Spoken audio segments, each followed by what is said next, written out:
இந்த கதை தெரியாம சிவன் கோவிலுக்கு போய் வழிபாடு செய்யாதீங்க. நீங்க ஒரு சிவபக்தரா இருந்தா இத கண்டிப்பா தெரிஞ்சுக்கணும். முன்னொரு காலத்துல மதுபுரி அப்படின்னு ஒரு அழகான நாடு ஒண்ணு இருந்தது. அந்த நாட்டை மது அப்படின்ற மன்னன் ஆட்சி செஞ்சுட்டு வந்தாரு. இந்த மன்னன் அரக்க குலத்தை சேர்ந்தவர். அரக்க குலத்தை சேர்ந்தவரா இருந்தாலும் அரக்க குணத்தோடு இல்லாம தன்னுடைய நாட்டையும் நாட்டு மக்களையும் ரொம்ப நல்லா பார்த்துக்கிட்டாரு. அவரு தீவிரமான சிவபக்தர். சிவ வழிபாடு பூஜை எல்லாம் முறையா செய்வாரு.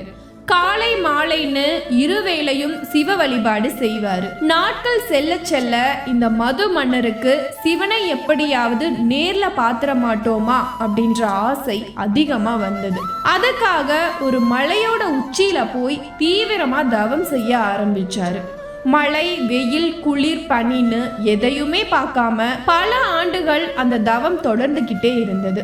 இவ்வளவு தீவிரமான பக்தரா இருக்கிறவன சிவபெருமான் சும்மா விற்றுவாரா என்ன? தன்னுடைய பக்தனுக்கு காட்சி கொடுத்தே ஆகணும் அப்படின்னு முடிவு பண்ணி மது மன்னர் தவம் செஞ்ச இடத்துக்கு முன்னாடி வந்து நிக்கிறார். அவ்வளவு நேரம் தவம் களையாமல் இருந்த மது மன்னர் தன் முன்னாடி ஏதோ ஒரு நல்ல அதிர்வு தெரியுது அப்படின்னு உணர்ந்து கண்களை திறந்து பார்க்க முயற்சி செய்கிறார். இவ்வளவு நாள் மூடியே இருந்த அவருடைய கண்கள் முதல்ல திறக்கும் போது 1000 சூரியனுடைய பிரகாசத்தோட சிவபெருமான் காட்சி கொடுத்துட்டு முன்னாடி நின்னுட்டு இருந்தாரு. அதை பார்த்த மது மன்னருக்கு கண்களை அவ்வளவு சீக்கிரமா திறக்க முடியல. சிவபெருமான் தான் தன் முன்னாடி இருக்காரு அப்படின்னு உணர்ந்ததால அவருடைய கண்கள்ல இருந்து கண்ணீர் தாரையா வர ஆரம்பிச்சது. கொஞ்ச நேரத்துல அவருடைய கண்களை முழுமையா திறந்துட்டாரு. இத்தனை ஆண்டு தவத்திற்கான பலன் தன் கண் முன்னாடி வந்து நிக்கிறத பார்த்த அவருடைய உடம்பு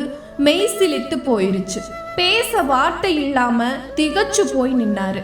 இதை பார்த்து சிவபெருமானே சொல்றாரு, உன்னுடைய கடுமையான தவத்திற்கான பலன் கிடைச்சிருச்சு. உனக்குன்னு தனிப்பட்ட விருப்பங்கள் அப்படின்னு எதுவுமே இல்லாம என்ன பாக்குறதுக்காக மட்டுமே உன்னுடைய குறிக்கோளா இருந்துச்சு பாத்தியா? இவ்வளவு ஆண்டுகள் நீ தவம் செஞ்சதுக்காக நான் உனக்கு பரிசு கொடுக்க விரும்புகிறேன் அப்படின்னு சொல்லி சிவபெருமான் தன் கையில இருக்கக்கூடிய திரிசூலத்தையே கொடுத்துட்டார். கடவுளுடைய கையில இருக்கக்கூடிய ஆயுதம் எப்பேற்பட்ட விசேஷமானது. அப்பேற்பட்ட ஆயுதம் எந்த எதிர்பார்ப்புமே இல்லாம தூய்மையான பக்தி மட்டுமே இருந்த மது மன்னருக்கு கிடைச்சது. அதுக்கப்புறம் சிவபெருமான் மது மன்னரை ஆசீர்வாதம் பண்ணிட்டு அங்கிருந்து கிளம்பி போயிட்டார். சிவபெருமானை பார்த்த சந்தோஷத்திலையும் அவர் கொடுத்த பரிசான திரிசூலத்தை வாங்கின சந்தோஷத்திலையும் தன்னுடைய நாட்டுக்கு திரும்ப போய் கம்பீரமா அரண்மனையில அமர்ந்து ஆட்சி செய்கிறார். அவருடைய புகழ் உலகெங்கும் பரவ ஆரம்பிச்சது. சிவபெருமானுடைய திரிசூலம் கையில இருக்கிறதுனா சும்மாவா? எல்லாரும் அவரை பத்தியே பேச ஆரம்பிச்சாங்க. இந்த மாதிரியான சமயத்துல தான் விஸ்வரசு அப்படின்னு ஒரு முனிவர் வாழ்ந்துட்டு வந்தாரு. இவர் தாங்க குபேரன், ராவணனுடைய தந்தை. இந்த விஸ்வரசுடைய முதல் மனைவிக்கு பிறந்தவர் தான் குபேரன். இரண்டாவது மனைவிக்கு பிறந்தவங்க தான் ராவணன், கும்பகர்ணன், விபீஷணன், சூர்பனகை. அவருக்கு இன்னொரு மனைவி இருந்தாங்க. அவங்களுடைய பெயர் புஷ்போத்கடாவு. அவங்களுக்கு ஒரு பெண் குழந்தை இருந்தது. அந்த குழந்தையுடைய பெயர் கும்பினி. என்னதான் அரக்க குலத்தில் பிறந்திருந்தாலும் தன்னுடைய தந்தையான விஸ்வரசு முனிவருடைய குணம்தான் அந்த கும்பினிக்கும் இருந்தது. அவ்வளவு தீவிரமான சிவபக்தையா இருந்தா. காலங்கள் உருண்டோடுது. கும்பினிக்கு திருமண வயது வருது. இப்படிப்பட்ட கும்பினிக்கு ஒரு சிறந்த ஆண்மகன் வேணும் இல்லையா? அந்த சமயத்துலதான் மது மன்னருடைய புகழ் உலகெங்கும் பரவ ஆரம்பிச்சது. கும்பினிக்கு மது மன்னரை பத்தி தெரிய வரவும் அவரையே திருமணம் செஞ்சுக்கணும் அப்படின்ற ஆசை அதிகமா இருந்தது. தன்னுடைய விருப்பத்தை போய் அவளுடைய தந்தையான விஸ்வரசு முனிவர் கிட்ட போய் சொல்லவும் விஸ்வரசு முனிவர் தன்னுடைய மகளுடைய ஆசை ரொம்பவே நியாயமானது அப்படின்னு உணர்ந்து மது மன்னர் கிட்ட போய் தன்னுடைய மகளை திருமணம் செஞ்சுக்கணும் அப்படின்னு கேக்குறாரு. மது மன்னருக்கு கும்பினி பத்தி தெரிய வந்தது. அவளும் அரக்க குல பெண்தான், ஆனா தீவிரமான சிவபக்தை அப்படின்னு தெரியவும் அவரும் திருமணத்துக்கு உடனே சம்மதம் தெரிவிச்சாரு. அப்புறம் என்ன, 2 பேருக்கும் திருமணமாச்சு. அவங்க காதல் வாழ்க்கையின் அடையாளமா அவங்களுக்கு ஒரு ஆண் குழந்தை பிறந்தது. அந்த குழந்தையுடைய பெயர் லவணாசுரன். தாயும் தந்தையும் எப்படி தீவிரமான சிவபக்தர்களா இருக்காங்களோ அதே மாதிரி அவங்களுடைய குழந்தையையும் தீவிரமான சிவபக்தனாதான் வளர்த்துட்டு வந்தாங்க. காலை மாலை இருவேளை பூஜை செய்யறத என்றைக்குமே தவற விடக்கூடாது அப்படின்றத உணர்த்தையே வளர்த்து வந்தாங்க. மது மன்னர் அவருடைய கைக்கு எப்படி திரிசூலம் வந்தது, அந்த திரிசூலத்தினுடைய சிறப்பம்சம் என்ன அப்படின்றத லவணாசுரனுக்கும் சொல்லி வளர்த்தாரு. இதை எல்லாத்தையும் கேட்டு லவணாசுரனும் பிறவியிலேயே இருந்து சிவன் மேல அதிக பக்தியோட வளர ஆரம்பிச்சான். காலங்கள் உருண்டோடுது. லவணாசுரனுடைய நடவடிக்கை மாற ஆரம்பிச்சது. மிருகங்களை கொன்னு குமிச்சு அதையே உணவா எடுத்துக்கிட்டான். நிறைய முனிவர்களை துன்புறுத்தினான். நாட்டு மக்களை அவதிக்குள்ளாக்கினான். இதை எல்லாத்தையும் பார்த்து பொறுத்துக்க முடியாத மது மன்னர் கடல்ல மூழ்கி இறந்து போயிட்டாரு. இப்போ அரசாட்சியும் திரிசூலமும் லவணாசுரன் கையில இருக்கு. எப்பவுமே பதவியோ புகழோ அது தானா சம்பாதிச்சு வர்றப்பதான் அதனுடைய அருமை தெரியும். இன்னொருத்தவங்க கிட்ட இருந்து வந்ததுன்னா அது பெற்றதுக்கான பலன் அவங்களுக்கு தெரியாது. ஏன்னா அவங்களுக்கு ரொம்ப சுலபமா கிடைச்சிருக்கும். அந்த மாதிரி தான் லவணாசுரனுக்கும் அரசாட்சியும் திரிசூலமும் ரொம்ப சாதாரணமா அவனுடைய தந்தை கிட்ட இருந்து கிடைச்சது. எல்லாமே தன் கையில இருக்கு அப்படின்ற மதையில இன்னும் அதிகமா எல்லாரையும் துன்புறுத்த ஆரம்பிச்சான். அரக்க குலத்துல பிறந்த அவனுக்கு அரக்க குணம் அதிகமா வெளியில வர ஆரம்பிச்சது. மக்கள் எல்லாரும் அவனை பார்த்து நடுநடுங்கி போயிட்டாங்க. எங்க போனாலும் திரிசூலத்தை எடுத்துட்டு போவான். திரிசூலம் அவன் கையில இருக்கிறதுனால அவனை யாராலையும் எதிர்க்கவே முடியல. சிவபெருமானுடைய ஆயுதம்னா சும்மாவா? என்னதான் அக்கிரமங்கள் பண்ணினாலும் காலை மாலை சிவபெருமானையும் சிவன் கொடுத்த திரிசூலத்தையும் வழிபடுறதுல தவறுனதே கிடையாது. நாட்கள் செல்ல செல்ல எல்லாரும் ரொம்பவே கஷ்டப்பட ஆரம்பிச்சாங்க. இந்த லவணாசுரன் இருக்கக்கூடிய நாட்டுக்கு பக்கத்துல ஒரு காடு ஒன்று இருந்தது. அங்க நிறைய முனிவர்கள் வாழ்ந்துட்டு வந்தாங்க. அந்த முனிவர்கள் எல்லாருமே வயதான முனிவர்கள். ஒரு நாள் லவணாசுரன் அந்த காட்டுக்கு போய் அங்க இருக்கக்கூடிய முனிவர்கள் எல்லாத்தையும் துன்பப்படுத்த ஆரம்பிச்சான். அந்த வயதான முனிவர்களுக்கு ஒரு இளமையான முனிவர் தான் தலைவர் பொறுப்புல இருந்தாரு. அவங்க எல்லாரும் அந்த இளமையான முனிவரை தேடி போனாங்க. அவ்வளவு வயதான முனிவர்களுக்கு ஏன் ஒரு இளமையான முனிவர் அடைக்கலம் கொடுக்கணும்? யார் அந்த முனிவர் அப்படின்னு தெரிஞ்சுக்கலாமா? அந்த கதையை சுருக்கமா சொல்றேன், கண்டிப்பா கேளுங்க. ஒரு சமயம் பிரபு முனிவருடைய மனைவியான பிளேமா கருவுற்று இருந்தாங்க. அவங்கள வானுயிர ஒரு அரக்கன் கடத்தி கூட்டிட்டு போனான். கருவுல இருக்கக்கூடிய குழந்தை தன்னுடைய தாய்க்கு எந்த ஆபத்தும் வரக்கூடாது அப்படின்றதுக்காக கருவுல இருந்து நழுவி கீழே விழுந்தது. மின்னல் மாதிரி ஒளிச்ச அந்த குழந்தை தன்னுடைய ஒளியாலேயே அரக்கனை கொன்னுச்சு. இந்த குழந்தை வேற யாரும் இல்லைங்க, சியவன முனிவர் தான். அவரு காட்டுல கடுமையா தவம் பண்ணிட்டு இருந்தாரு. அவரை சுற்றி ஒரு புற்றே வளர்ந்துச்சு. அப்போ அவர் எந்த அளவுக்கு தவம் பண்ணி இருப்பாருன்னு யோசிச்சு பார்த்துக்கோங்க. அந்த சமயத்துல அந்த நாட்டினுடைய இளவரசியான சுகன்யா விளையாட்டா அந்த காட்டுக்கு வரா. குற்ற பார்க்கவும் குச்சி எடுத்து விளையாட்டா குத்துறா. உள்ள இருக்கக்கூடிய முனிவர் கோபத்தோட வெளியில வராரு. தன்னுடைய தவம் களைஞ்சதுனால சியவன முனிவரை பார்த்த சுகன்யா பேரதிர்ச்சியோட அரண்மனைக்கு போறா. வெளியில வந்த சியவன முனிவர் யோசிக்கிறாரு, இந்த நாட்டினுடைய மன்னருக்கு நான் இங்க தவம் பண்ணிட்டு இருக்கேன் அப்படின்னு நல்லாவே தெரியும். அப்படி இருக்கிறப்போ என்னுடைய தவம் களைஞ்சதுக்கு அவருடைய மகளே காரணம் அப்படின்னா கண்டிப்பா இதை நான் சும்மா விடக்கூடாது அப்படின்னு அவருக்கு ஒரு வித்தியாசமான சாபம் ஒன்று கொடுக்கிறாரு. அதாவது அந்த அரண்மனையில உள்ள படை வீரர்கள் பணிப்பெண்கள்னு அந்த அரண்மனையில இருக்கிற எல்லாருக்குமே ஜீரண சக்தி இல்லாத மாதிரி பண்ணிட்டாரு. அதனால எல்லாருமே ரொம்ப அவதிக்குள்ள ஆனாங்க.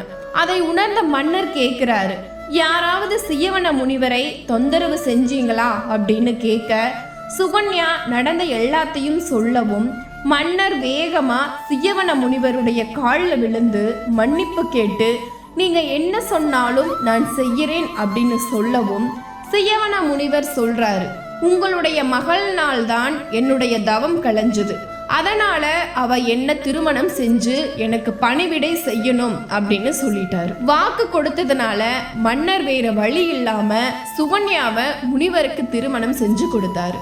இளமையான சுகன்யாவுக்கு முதுமையான முனிவர் தான் மணமகனா கிடைச்சிருக்காரு. அந்த வாழ்க்கைய சுகன்யா ரொம்ப சந்தோஷமா ஏத்துக்கிட்டு வாழவும் ஆரம்பிச்சா. ஒரு முறை அஸ்வினி தேவர்கள் சுகன்யாவுடைய காதலை சோதனை செய்யணும் அப்படின்றதுக்காக சுகன்யா கிட்ட கேக்குறாங்க, எங்க 2 பேர்ல நீ ஒரு ஆளை திருமணம் செஞ்சுக்கோ அப்படின்னு கேட்க சுகன்யா சொல்றா, நான் என்னுடைய கணவனை தவிர வேற யாரையும் நினைச்சு கூட பார்க்க மாட்டேன் அப்படின்னு ரொம்ப ஆணித்தனமா சொல்லிட்டா. அதுக்கப்புறம் சியவன முனிவரை கூட்டிட்டு வர சொன்னாங்க.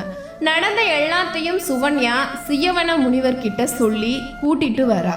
அஸ்வினி தேவர்கள் சியவன முனிவரோட சேர்ந்து ஒரு குளத்துல போய் முங்கி எழுந்து வெளியில வராங்க.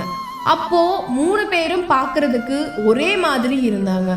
அப்போ அந்த 3 பேத்துல யார சியவன முனிவர்னு கண்டுபிடிக்க சொல்றாங்க. சுகன்யா தன்னுடைய காதல் கணவனை சரியா கண்டுபிடிச்சதுனால அஸ்வினி தேவர்கள் சியவன முனிவருக்கு நீண்ட ஆயுளையும் இளமையான தோற்றத்தையும் கொடுத்துட்டு கிளம்பி போனாங்க. இப்பேற்பட்ட சியவன முனிவர் தான் அந்த வயதான முனிவர்களுக்கு அடைக்கலம் கொடுக்கிறார். இப்பேற்பட்ட முனிவர் முன்னாடிதான் லவணாசுரன் போய் நிற்கிறான். பொதுவாவே சியவன முனிவர் முன்னாடி யாராவது தீய எண்ணத்தோட போய் நின்னா அவருடைய தவ வலிமையால அவர் எரிச்சு சாம்பலாக்கிடுவாரு. ஆனா சியவன முனிவரால லவணாசுரனை எதுவுமே செய்ய முடியல. அவனுடைய அட்டூழியத்தை அவர்கிட்டையும் காட்ட ஆரம்பிச்சான். முனிவர்களுக்கு எல்லாம் ஒரு பிரச்சனைன்னா சியவன முனிவர் கிட்டத்தான் தேடி வருவாங்க. அப்பேற்பட்ட சியவன முனிவருக்கே ஒரு பிரச்சனை அப்படின்னு நினைக்கவும் அங்க இருக்கக்கூடிய எல்லா முனிவர்களும் சேர்ந்து சியவன முனிவருடைய தலைமையில அங்க இருந்து கிளம்பி ராமரை பார்க்கறதுக்காக போனாங்க. அப்பதான் ராமருக்கு பட்டாபிஷேகம் நடந்து முடிஞ்சிருந்தது. சியவன முனிவரை பார்த்த ராமர் தக்க மரியாதையோட எல்லாரையுமே வரவேற்கிறாரு. சியவன முனிவருடைய முகத்துல ஒரு வாட்டம் தெரிஞ்சது. அதை பார்க்கவுமே ராமன் கேட்கிறார், நீங்க தவ வலிமை மிக்க முனிவர், உங்களுடைய முகம் ஏன் இப்படி வாடி இருக்கு அப்படின்னு கேட்க சியவன முனிவர் நடந்த எல்லாத்தையும் பத்தி சொல்லி லவணாசுரனுடைய அட்டூழியத்தை பத்தியும் சொல்றார். என்னையும் என் கூட இருக்கக்கூடிய முனிவர்களையும் காப்பாத்துறதுக்காகத்தான் அங்க இருந்து கிளம்பி நேரா இங்க வந்துட்டோம் அப்படின்னு சொன்னார். ராமர் சொல்றாரு, முனிவரே நீங்க எதுக்கும் கவலைப்பட வேணாம், இங்க லவணாசுரனுக்கு சீக்கிரமே ஒரு முடிவு கட்டிடலாம் அப்படின்னு சொல்லி தன்னுடைய சகோதரனான சத்ருகனை கூப்பிடுறாரு. சத்ருகனன் அப்படின்னா பகைவரை அழிப்பவன் அப்படின்னு அர்த்தம். பொதுவாவே ராமருக்கு ஒண்ணுன்னா லட்சுமணர் கூட இருப்பாரு. அதுக்கப்புறம் பரதனை பத்தி கேள்விப்பட்டிருப்போம். ஆனா இந்த இடத்துல ராமர் சத்ருகனைத்தான் அழைச்சாரு. சத்ருகனன் உடனே ராமர் முன்னாடி வந்து நிற்கவும் ராமர் சொல்றாரு, சத்ருகனா, லவணாசுரன் நிறைய அட்டூழியங்கள் பண்ணிட்டு இருக்கான், உன்னால மட்டும்தான் அவனை அழிக்க முடியும் அப்படின்னு சொல்லி சத்ருகனன் கிட்ட ஒரு விசேஷ அம்பு ஒன்று கொடுத்திருக்காரு. அந்த அன்பு மகாவிஷ்ணுவால கொடுக்கப்பட்டது. அதுக்கப்புறம் சத்ருகனை ஆசீர்வாதம் பண்ணி அனுப்பி வைக்கிறாரு. சத்ருகனன் ராமர் கிட்ட ஆசீர்வாதம் வாங்கிட்டு கிளம்பி போறாரு. லவணாசுரனுடைய அரண்மனை வாயில்ல சத்ருகனன் ரொம்ப ஆவலோட காத்துட்டு இருந்தார். அந்த சமயத்துல லவணாசுரன் வேட்டைக்கு போய் பல கொடிய மிருகங்களை கொன்னு தன்னுடைய தோல்ல சுமந்துட்டு நடந்து வந்துட்டு இருந்தான். அவனுடைய அரண்மனை வாயில்ல சத்ருகனன் இருக்கிறத பார்க்கவும் லவணாசுரன் கேட்கிறான், ஒரு நல்ல நரமாமிசம் என்னுடைய அரண்மனை வாயில்ல இருக்கு, ஆனா இவ்வளவு நேரம் கஷ்டப்பட்டு வேட்டையாடிட்டு வந்திருக்கேன் அப்படின்னு ரொம்ப ஏளனமா சத்ருகனை பார்த்து பேசவும் சத்ருகனன் சொல்றாரு, சிவபெருமானுடைய திரிசூலம் உன்கிட்ட இருக்கு, இப்பேற்பட்ட கொடூரமான விஷயங்கள் எல்லாம் நீ செய்யலாமா அப்படின்னு கேட்க லவணாசுரன் சொல்றான், என் முன்னாடி வந்து யாருமே இப்படி நின்று பேசினது கிடையாது, நீ ரொம்ப தைரியமா இப்படி பேசிட்டு இருக்க, நீ யாரு அப்படின்னு கேட்க சத்ருகனன் சொல்றாரு, நான் ராமருடைய சகோதரன் அப்படின்னு. அதை கேட்கவும் லவணாசுரன் சொல்றான், ராமனுடைய சகோதரனா, நீ என்னுடைய மாமனான ராவணனை கொன்ன ராமனுடைய சகோதரனா? இப்போ என்ன தேடி எதுக்கு வந்திருக்க அப்படின்னு ரொம்ப கோபத்தோட கேட்க சத்ருகனன் சொல்றாரு, உன்னுடைய அட்டூழியங்களை ஒழிக்கிறதுக்காக நான் இங்கே வந்திருக்கேன் அப்படின்னு சொல்லவும் லவணாசுரனுக்கு கோபம் வந்துருச்சு. அங்க இருக்கக்கூடிய ஒரு பெரிய மரத்தை லவணாசுரன் வேரோடு பிடுங்கி சத்ருகனை நோக்கி எரிஞ்சிட்டு திரிசூலத்தை எடுத்துட்டு வர்றதுக்காக உள்ள போறான். சிவபெருமான் கொடுத்த திரிசூலத்தோடு வெளியில வர்றான் லவணாசுரன். சத்ருகனன் கையில மகாவிஷ்ணு கொடுத்த விசேஷ அம்பு இருக்கு. லவணாசுரன் கையில திரிசூலம் இருக்கிறதுனால சத்ருகனன் ரொம்ப சிரமப்பட்டு போர் புரிகிறாரு. அந்த சமயத்துல சத்ருகனுடைய படை வீரர்களும் வந்துட்டாங்க. லவணாசுரனுடைய படை வீரர்களும் இருந்தாங்க. கடுமையா போர் நடக்குது. என்னதான் போர் நடந்துட்டு இருந்தாலும் அந்த சமயத்துல கூட லவணாசுரன் சிவபூஜை செய்யணும் அப்படின்றதுக்காக போருக்கு நடுவுல போய் சிவபூஜை செஞ்சுட்டு வருவான். இந்த மாதிரி இவங்களுடைய போர் பல நாட்கள் நடக்குது. அப்போ ஒரு முறை பூஜை செய்யும் போது திரிசூலத்தை கீழே வச்சுட்டு சிவ பூஜை செஞ்சான் லவணாசுரன்.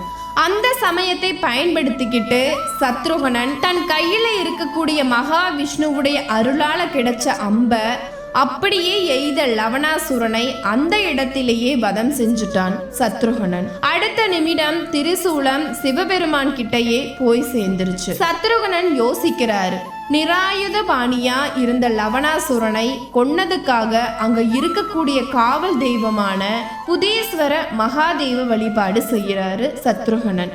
அதனால அவருடைய பாவம் நீங்கிறது.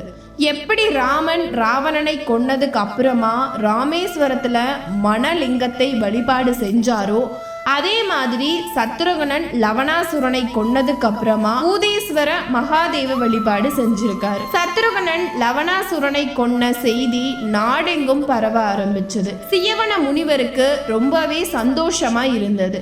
தன் கூட இருக்கக்கூடிய முனிவர்கள் எல்லாத்தையும் கூட்டிட்டு மறுபடியும் தன்னுடைய குடிலுக்கே போய் சந்தோஷமா வாழ ஆரம்பிச்சார். ராமர் லவணாசுரன் ஆட்சி செஞ்ச மதுபுரி அப்படின்ற நாட்டை சத்ருகனே ஆட்சி செய்யட்டும் அப்படின்னு சொல்லி சத்ருகனுக்கு பட்டாபிஷேகம் நடத்தி வச்சாரு. இந்த மதுபுரி அப்படின்ற நாடுதான் மதுரா அப்படின்ற பெயர் மருவி வந்தது. இந்த மதுரால தான் கிருஷ்ணர் பிறந்தாரு. வடக்குல இருக்கக்கூடியது மதுரா அப்படின்னு சொல்லுவாங்க. நம்ம தெற்கு பக்கம் இருக்கிறத மதுரை நம்ம தமிழ்நாட்டுல இருக்கு. இந்த லவணாசுரன் திரிசூலத்தை கையில வச்சிருக்கிறதுனால அவன் எவ்வளவு பாதுகாப்போட இருந்தான் பாத்தீங்களா? இந்த திரிசூலம் என்றது 8 திசைகள்ல மட்டும் நம்மளை பாதுகாப்பு பண்ணாது. மேல் கீழன்னு 9 10வது திசையும் சேர்த்து ஒரு கூண்டு கவசம் மாதிரி நம்மளை பாதுகாப்பா வச்சிருக்கும். அப்படிப்பட்ட பாதுகாப்போட தான் லவணாசுரன் இருந்ததனால சத்ருகனால எதுவுமே செய்ய முடியல. அதனாலதான் சொல்லுவாங்க, சிவன் கோவில்ல போய் நம்ம வழிபாடு செய்யும் போது சிவனை மட்டும் வழிபாடு செய்யாம இந்த சிவனுடைய திரிசூலத்தையும் வழிபாடு செய்யணும்னு.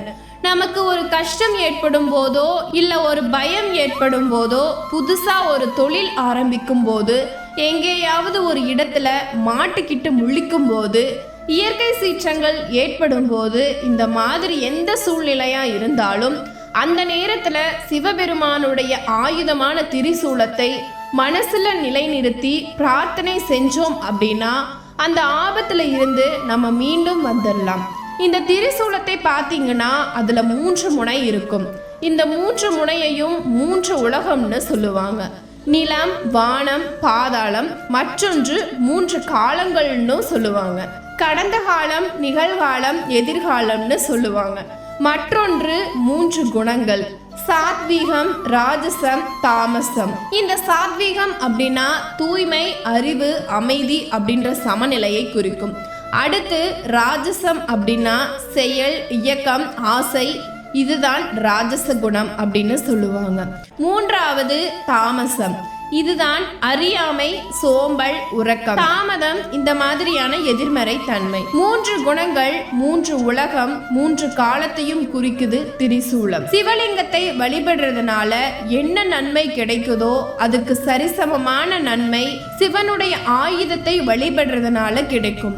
நம்ம பொதுவாகவே சிவன் கோவிலுக்கு போய் அவ்வளோ நேரம் வரிசையில் காத்து கிடந்து சிவலிங்கத்துக்கு முன்னாடி போய் நிற்கும் போது கண்களை மூடிடுவோம்.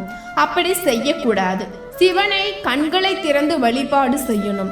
அவருடைய ஆயுதம் பக்கத்திலேயே இருக்கும். அந்த ஆயுதத்தையும் கண்களை திறந்து பார்த்து வழிபாடு செய்யணும். இப்படிப்பட்ட திரிசூலத்தை வீட்டில் வச்சு வழிபாடு செய்யலாம். ஆனால் அந்த திரிசூலமானது சாய்ந்த நிலையில் இல்லாம நேரான நிலையில் இருக்கணும். லவணாசுரனுக்கே திரிசூலம் எப்பேற்பட்ட உதவி செஞ்சிருக்கு. அப்போ நல்ல எண்ணங்களோட செயல்பட்டா இந்த திரிசூலம் எந்த அளவுக்கு நமக்கு கவசம் மாதிரி இருக்கும்னு நீங்களே யூகம் பண்ணிக்கோங்க. அதனால இனிமே சிவன் கோவிலுக்கு போகும்போது சிவலிங்கத்தை மட்டும் வழிபாடு செஞ்சுட்டு வராம சிவனுடைய ஆயுதமான திரிசூலத்தையும் சேர்த்து வழிபாடு செய்யணும். இந்த கதை உங்க எல்லாருக்கும் பிடிச்சிருக்கும்னு நிச்சயமா நம்புறேன். இத்துடன் இந்த காணொளி இனிதே முடிவடைகிறது. மீண்டும் மற்றொரு பதிவில் சந்திப்போம். நன்றி, வணக்கம்.